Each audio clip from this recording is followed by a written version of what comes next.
मेरे Bachelorette party के दिन मैं बहुत खुश थी।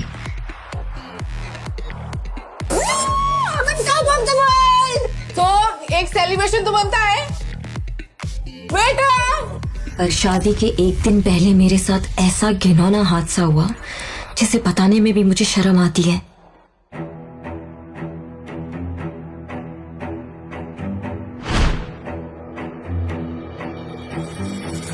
किसी ने मेरी ड्रिंक में नशीली दवाई डाल दी और बेहोश करके होटल रूम में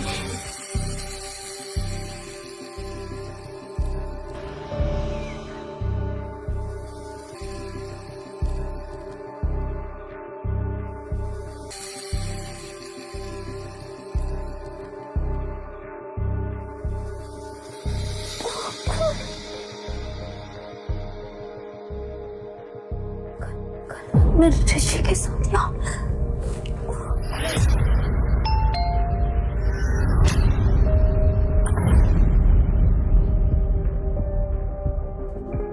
ऋषि, तुम बाहर कब गए?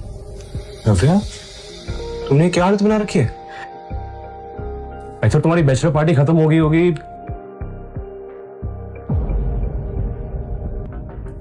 ऋषि, डोंट यू डेयर, अपनी जुबान से मेरा नाम भी मत लेना। ये बिस्तर, ये कपड़े, ये टाई और दारू के नशे में तुम्हारी सारी असलियत सामने आ गई। 2 दिन में हमारी शादी है और तुम कल रात को किसी और के साथ। नहीं, अब तुम्हारे साथ शादी करने का कोई मतलब नहीं।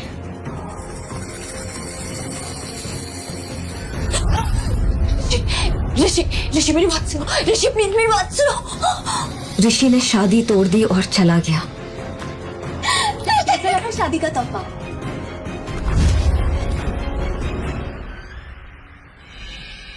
तो हो गई, पर दूल्हा बदल गया। जो ड्रिंक मैंने कल रात पी थी उसमें नशीली दवाई उसी ने मिलाई थी। इतना बड़ा धोखा किया मेरे साथ कनिका। क्यों? क्योंकि मुझे ऋषि की साली नहीं, घर वाली बनना है। और बात रही तुम्हारी, तो तुम्हें तो मैं कभी खुश नहीं रहने दूंगी।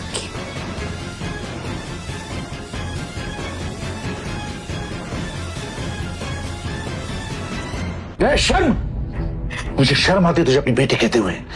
पापा, ये सब कुछ कनिका ने किया है। कनिका ने मुझे फंसाया, मैंने कुछ।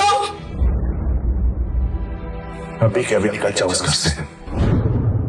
सेना परिवार से तुम्हारा अब कोई रिश्ता नहीं। कनिका ने अपना काम कर दिया था और पापा ने मेरी एक नहीं सुनी। पर मेरी सौतेली माँ ने मार मार कर मुझे घर से निकाल दिया।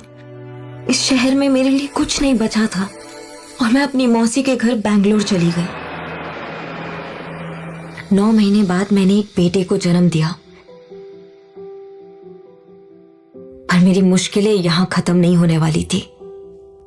मेरे बेटे के पैदा होते ही उस पे हमला हुआ।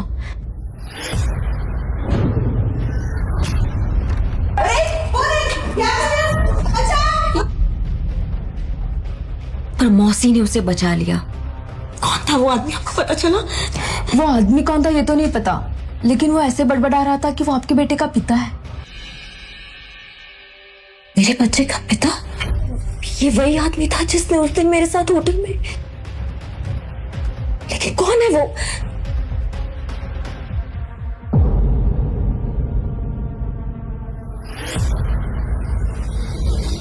धीरे धीरे समय बीतता गया और मेरा बेटा आरफ मेरी जान बन गया। मैंने उसे ही अपनी दुनिया मानकर फिर से एक नई शुरुआत की। मैं अपने अतीत को भुला चुकी थी और आरफ पर इसका साया भी पड़ने देना नहीं चाहती थी। मैंने एक एंटरटेनमेंट कंपनी में जॉब शुरू कर दी। तभी एक दिन मम्मा!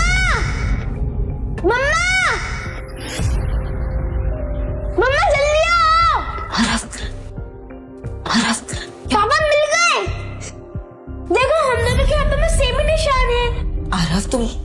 मैंने उस आदमी का चेहरा देखा और मैं जैसे खोई गई। उसकी आंखों को देखकर ऐसा लग रहा था कि जैसे उसका और मेरा कोई पुराना रिश्ता था। मम्मा, यही मेरे पापा है ना? पापा को घर लेके जा रहे हैं। आरफ, ये क्या बोल रहे हो तुम? तुम्हारे पापा नहीं है क्या? हमारे मैनेजर वहाँ आए और डांटते हुए बोले, आरफ को बाहर लेके जाओ, हमारी कंपनी की सीईओ अविनाश आहूजा। आरफ, प्लीज, वो तुम्हारे पापा नहीं है। Hello. Navya, come to my cabin right now. Yes sir, yes sir. God, Aaraf तुम मेरे केबिन में बैठो, मैं आती हूँ। वो तुम्हारा बेटा था? क्या तुमने बोला था उसको ये सब करने के लिए?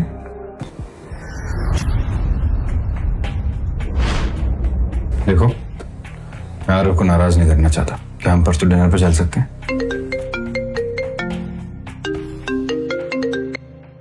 मैं ये सोचकर बहुत खुश हो रही थी कि ये मेरी जिंदगी की एक नई शुरुआत है कि तभी मेरा फोन बजा और ऊपर पापा का नाम देखकर मेरे होश उड़ गए। 6 साल बाद पापा ने मुझे फोन किया था। आगे की कहानी जानने के लिए नीचे दिए गए लिंक से डाउनलोड करें पॉकेट FM ऐप।